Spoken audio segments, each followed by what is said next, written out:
vivo X300 Ultra 预计在3月底推出，先给3个重点：第一，会有新的增距镜；第二，会有2颗2亿像素感光元件的镜头；第三，防守阵能力会更强；第四，台湾会上。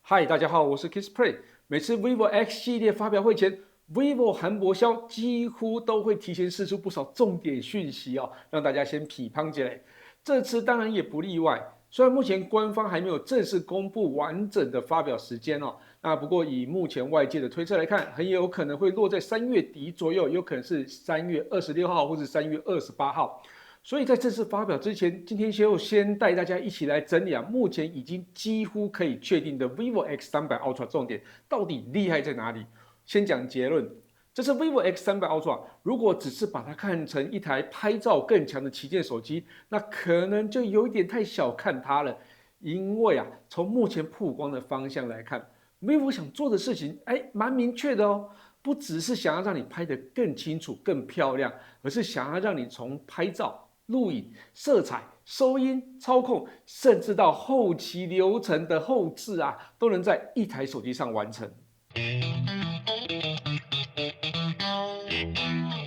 我们先从主镜头开始看起，这是 vivo X300 Ultra 跟 X200 Ultra 其实都一样都是维持35mm 的焦距，这个是很多人文摄影、街拍或是生活记录非常喜欢的焦距，我自己也非常喜欢那拍起来更接近我们眼睛看到的自然视角。不过感光元件部分就进化非常的多，直接拉到2亿像素以外，尺寸还高达了1.12寸。这个感光元件就是 Sony 新推出的 LYT901如果跟 X200 Ultra 的1.28寸5000万像素 LYT818 感光元件相比，面积大了1.3倍，感光能力上真的好非常多你以为这样就结束了吗？当然不是。X200 Ultra 的防守阵能力是 CPA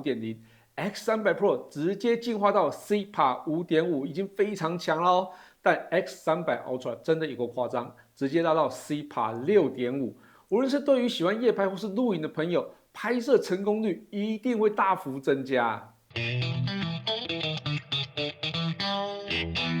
旗舰手机一向非常注重主镜头跟望远镜头，但超广角镜头就无论是意义上或是实质上都非常的边缘大多用上2.76寸 ZN-1 或是 ZN-5 感光元件，不是说它拍的不好只是说它跟不上其他镜头的进化。X300 Ultra 这是一样沿用 X200 Ultra 的设定，把1.28寸5000万像素 LYT818 这个主镜头等级的感光元件放到超广角镜头中。更夸张的是原本几乎都不会有防守阵设计的超广角镜头，那 X300 Ultra 直接给了 CPA 6.0的防守阵能力。这次超广角镜头终于不是来凑数的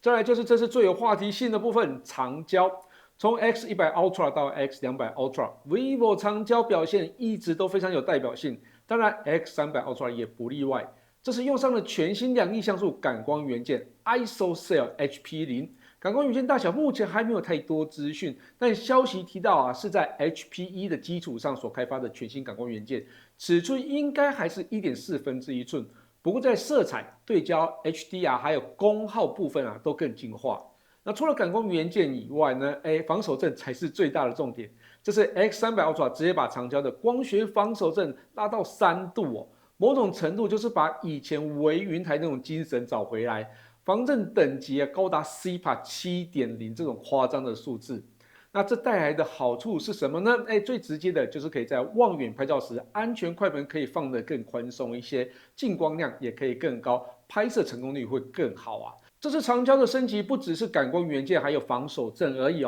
那追焦能力也一起加强了，它采用全新高更新率追焦引擎，支援60fps 的运动抓拍，又要用来打鸟或是拍球赛就会更得心应手了。我们刚刚有提到其实之前 X300 Pro 的 CPA 5.5已经够强了，加上 CPA 7.0会有什么目的吗？当然有，因为这次加了一颗大炮，也就是4.7倍的增距镜，放在85mm 的镜头上面，大约等同于400mm 的焦距。所以呢，加上 CPA 7.0之后呢，拍摄将会更稳定哦。我们直接来看官方释出的实拍照，无论是400mm、800mm，甚至到1600mm 都非常的清晰。对于喜欢打鸟的朋友，真的可以直接用手机拍摄哦。除了这颗4.7倍的真距镜外，vivo 还推出缩小版的2.35倍真距镜，就是原本那一颗把它缩小哦，让使用上更为轻巧。这次也会有全新的专业摄影手法，以及 vivo Small Rig 专业影片扩展套件，也就是俗称的兔笼哦。那把原本消费者会选购的第三方配件直接整合进来啊，变得更完整、更全面一些。如果说前面的镜头系统已经够让人惊讶，那 X300 Ultra 有另外一个更有野心的部分，其实就是影片。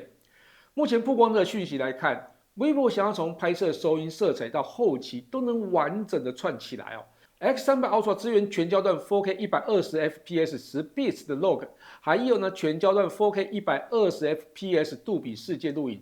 而且所有的镜头都具备 OIS 光学防守阵以及大感光元件，拍摄的宽容度很高，所以在3颗镜头的整个的色彩完整度是非常的好哦。它还支援 APV42 专业影片编码，录制 log 时还可以载入自定的 3D LUT 做即时监看，甚至还能搭配 ACES 这类的专业后期调色程序哦。声音部分 ，X300 Ultra 这是内建4麦克风收音大师，而且在录影界面里也加入了全新收音场景，像是氛围模式哦，重点就是完整还原现场的沉浸感啊，也就是所有声音都会收到的意思。那另外一种是歌声模式，顾名思义就是把声音更集中在歌手的人身上，让声音听起来更干净、更聚焦一些。色彩方面，它也内建 Film Style 还有 Film Look 啊2种电影质感的风格，直接在手机上就可以调出喜欢的风格哦。它还有全新专业录影模式 Pro， 直接把专业摄影设备的操作界面整个搬进来。讲白话一点，